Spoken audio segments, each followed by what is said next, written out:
Welcome back to the Creatively Curious podcast. I'm your host, Ashley Walter. In this episode, I wanted to talk to you about EFT tapping, so emotional freedom tapping. And it's a technique that I use with myself and I've used with clients. And there's actually lots of research now to support this modality in helping, when you're feeling some distress and discomfort. And it's fairly simple. So I'll kind of just go over, I won't go over the research, but I'll find, I have some research that I can link to in the show notes. And I'll just quickly go over the points if you're not familiar with them. So the first one is the inner eyebrow. So where your eyebrow starts, close to the nose. And then the outer eyebrow, and you want to tap. I usually end up tapping about 10 times. I don't think there's really a set rule about that. I kind of just tap until I feel like moving on. And then under the eye, so where that bone is, kind of under, for me, under my dark circles, there, underneath your nose, and that can kind of be in the middle. I usually use my 3 fingers. Usually use 2 fingers for the other points, 3 fingers underneath my nose, underneath the bottom lip, above the chin where there's that indent. Use my 3 fingers there. And then I usually move over. I'm using my right hand because I'm right-handed. I usually move over to underneath my left collarbone. And there I notice I'm using 4 fingers. And then underneath the armpit. So for ladies, that's kind of the bra line there. And then on the top of the head, and I kind of move all around using my 4 fingers there too. So those are the points. And I do have a video, so if you watch on Spotify, the video is there and it should be in YouTube as well. For those just listening, hopefully that's enough for you. And the reason I wanted to talk about tapping in this episode is that I've had kind of a funky week. I don't know if it's part of coming back from traveling. I find I get a bit of back away from traveling blues, back to the basic blues. So I've been feeling a bit of that. And where we were, the weather was, it wasn't super hot, but it wasn't freezing. It was above zero. There's green grass. Things were growing over there. There were flowers in every place that we visited. And here I come back to Canada in Edmonton where I live, and it got really cold. When we first got back, actually, it was above zero and it seemed like spring, and I felt pretty hopeful that we had missed out on winter. Having said that, it was the beginning of March, which I should know better. But anyway, it got really cold here, really snowy, and it just seems like a slog. Anyone who lives here knows like this time of year is really hard because we feel spring coming, we can see things melting, but it's still winter. There's still quite a bit of snow here because we had like literally a snowfall warning, snowed a whole bunch. There was a big blizzard. And oh, I don't know. I've been just feeling off and even just off with my kids. And I've had a lot of the like just yip yappering mind drama, inner critic stuff happening. And I've talked about this before. I talked about it last episode where I write to my feelings. So I've done that. I've journaled. I move my body every day. I'm exercising. I probably am, if I'm being honest, not eating the best. I eat okay, but we ended up buying some kind of treats for St. Patrick's Day. Um, I'm hormonal. Am I allowed to talk about that here? I'm, a lady, a woman in my late 40s, so the hormones are interesting month to month now. I feel sometimes like I'm back to being a teenager, which I think might be coinciding and I don't know, not mixing well with my daughter, who also seems to be getting hormonal. She's 10. So things are kind of funky with us. Um, yeah, the hormones are raging around here. And anyway, I'm moving my body and getting outside, doing other things, blah, blah, blah, still feel kind of funky. So I've been relying on the tapping. So that's been helping me. So one thing I really like to do is you kind of name whatever it is that you're feeling. Uh, and maybe it doesn't have to be one thing. Anxious, ragey. I've been a bit ragey. And there was an incident with my daughter where I really don't like how I handled it, but I repaired that with her. But I've been kind of ruminating on that a bit too. So you can kind of pick whatever incident you're maybe wanting to tap on and then just kind of rate how active that feeling is for you. So I've had a almost a week from that incident, so it's not as prevalent as it was, but you can give it a rating between 1 and 10, 10 being the most, um, I guess, what's the right word here? Like a really strong feeling. 10 would be like, ah, I feel super angry, super ragey. 1 would be like, yeah, I feel kind of agitated. So give whatever it is that you're feeling. Maybe it's sadness, maybe it's anxiety, whatever it is, give it a rating. And then we'll come back to that after the tapping. And generally, that rating would be lower, so less active for you. Sometimes it increases because you're thinking about that episode and the tapping is kind of releasing that energy, that feeling.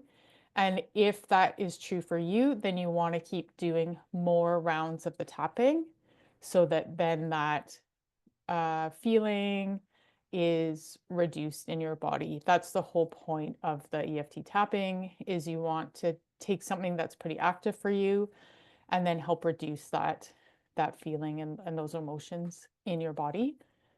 So so ideally then you would want to at the end of the tapping rounds have that rating be lower on the 1 to 10 scale. And I also like this as an OT because we like to kind of rate things and we have a marker then of the effectiveness of our intervention. So our EFT tapping would be our intervention. And then at the end of that, how are we feeling? And I'm trying to also model this for my kids because it's something that they can do anywhere. And obviously it's hard to do kind of right in the moment, but sometimes I will, like even at the dinner table, if I'm feeling agitated about whatever, I will just start tapping and I'm modeling for them something that could be useful for them moving forward. And I didn't know about this when I was a kid. I wish all children would be taught this, all people would be taught this, hence this podcast, spread the word. Um, and actually, one thing I'll mention too is that I ended up not doing tapping. I was introduced, I think, initially during my fertility journey, and my acupuncturist used it and recommended it. And Nick Ortner, recently did some of he was having a big workshop boot camp thing where he did some tapping. And I initially, when I was introduced to it, I wouldn't do it because I didn't know what to say.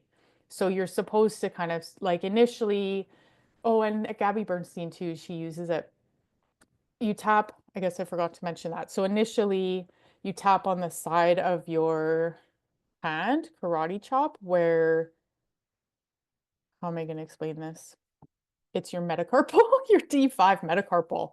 So any occupational therapist, physical therapist. So it's the side, again, how am I going to, ulnar side, which side is that? Your outside, not your thumb side. So your little pinky finger, but down in the palm on the side.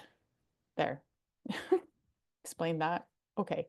So you kind of chop on that part initially. And that part's easy. You say, even though I'm feeling whatever it is that you're feeling, so insert that, even though I'm feeling anxious and I'm feeling angry, I deeply love and accept myself. And one thing I learned from Nick Ortner's recent event that he was doing is he says, I love, accept, and forgive myself, which I actually find it just a scooch bit activating. So that's interesting. And I, for whatever reason, I like to throw the word honor in there. So you could just say love and accept myself, or love, accept, and forgive myself. I say love, honor, accept, and forgive myself. So even though I'm feeling anxious and angry, and you just keep tapping, tapping, tapping, I love, honor, accept, and forgive myself.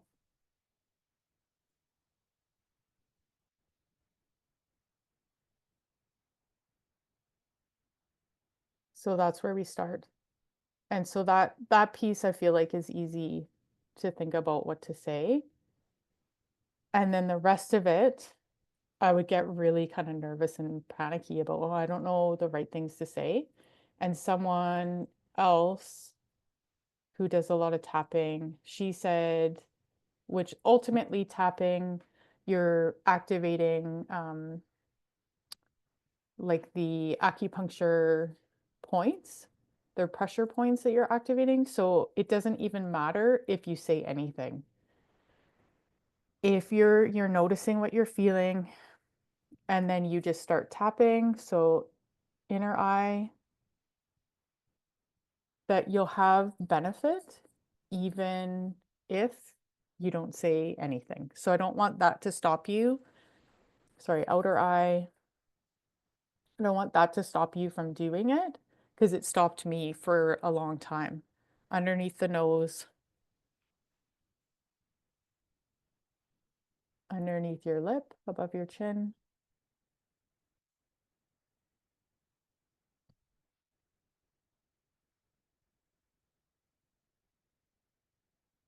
underneath your collarbone, underneath your arm,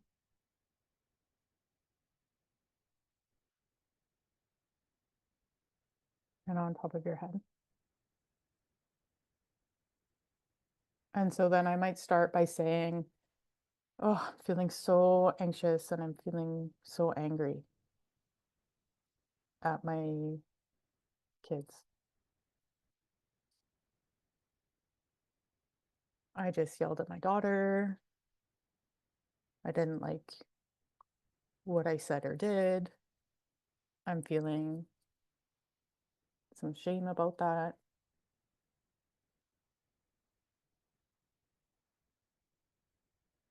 Underneath the collarbone, underneath the arm,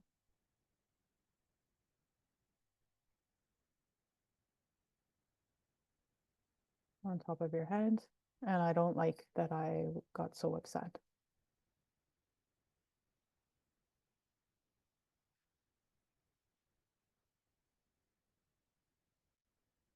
My kids really seem to activate me when they're fighting, when they're not getting along.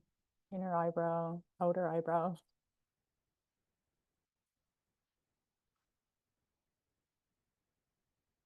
And I'm feeling underneath the eye, I'm feeling lots of anger. And I'm not feeling very good about how I responded. Underneath your lip,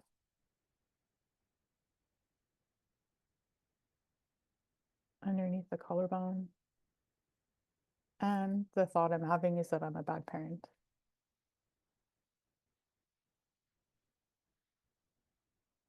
Underneath the arm, armpit. And just taking some deep breaths. And on top of my head.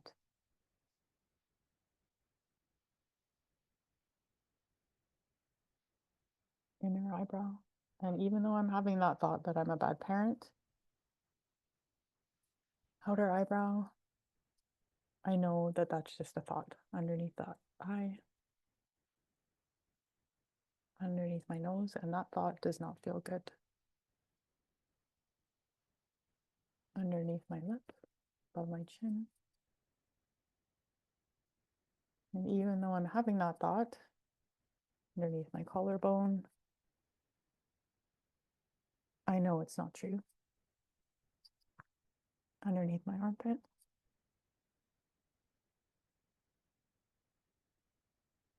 on top of my head. I know I am a good parent.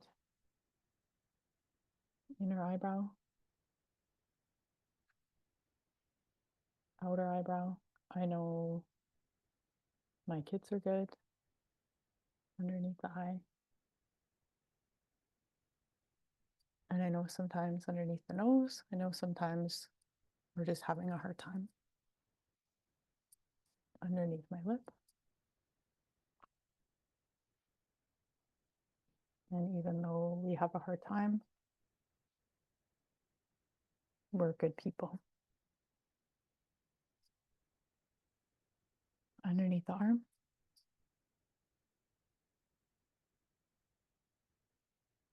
On top of the head, I care about my kids. When I make a mistake, inner eyebrow, I repair that with them. I apologize. Outer eyebrow, I demonstrate to them what that looks like if they make a mistake and how to repair that underneath the eye. And that's a good example. Underneath the nose. And there are lots of ways I'm a good parent and a good person. Underneath the lip, collarbone,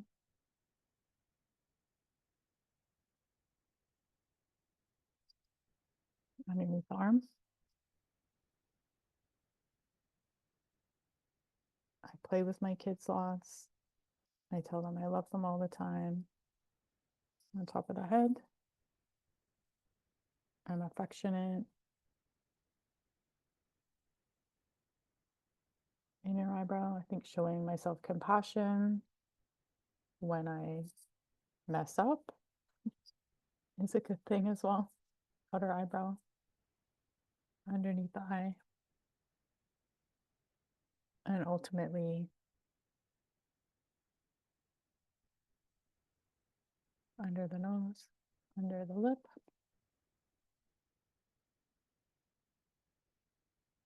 Collarbone. I love, honor, accept, and forgive myself. Take a couple deep breaths. On top of the head.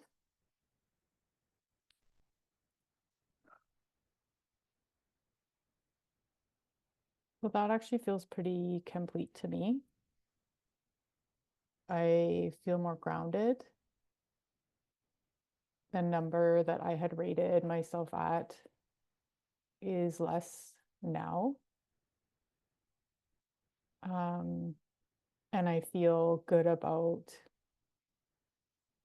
what I was saying towards the end. So that's one thing I would say too, is I was so worried about what to say. And now I feel like it always kind of starts off negative. And what did I hear Nick Ortner say? He said he learned it from Louise Hay. Hopefully I can remember it. If you want a clean house, you gotta you gotta see the dirt. If you want a clean house, you gotta see the dirt. And the dirt in this circumstance would be just all that, you know, my feelings and all those things that you say, like the shame. That's more, I guess, the piece, the shame, and then I'm a bad parent. So that's what I was saying about myself. That's the dirt. And those are those painful thoughts that we deal with, or I help people see with life coaching that aren't helpful. That's not a helpful thought for me to have. And that ultimately kind of creates that shame spiral, all those things that I was saying and thinking. And but I have to be aware that that's what I'm saying to myself in order to get out of it. So if you're just continually saying those things to yourself and not addressing it, then it just becomes a big problem. So in order to clean house, you got to see the dirt. And that's always how it kind of starts. It's sort of this negative, I'm feeling these ways, I'm saying these things, I'm thinking these things, and I'm a good person. And I know that, and I'm a good parent. And like it just seems to kind of spin itself towards feeling better, the things that I'm thinking and in my body feels better. So I feel like it was a little bit challenging for me to say out loud which points I was on while also thinking of what to say. So I hope that you could follow. If it was challenging just via audio, please feel free to check out on Spotify the video or on YouTube, which I will link to in the show notes. And hopefully that will be a little bit better for you because then you can see the points that I was tapping on. You can see how I was going through it. And you can do this with anything. You can feel free not to say anything. The thing that's important to say at the beginning is when you're karate chopping on the side of your hand, below the little finger in the palm on the side, that's important to say. Even though I'm feeling these feelings and having these thoughts, I love, honor, accept, and forgive myself. That's really the important piece there. Oh, sometimes I just do that. I'll just karate chop that point and say those things, do it underneath the table. And that just feels good, right? So just whatever feels good. Let's just focus on doing that. So if you have any questions, if you want to reach out to learn more about this, I'd be happy to talk to you, and I hope this helps you. Take care.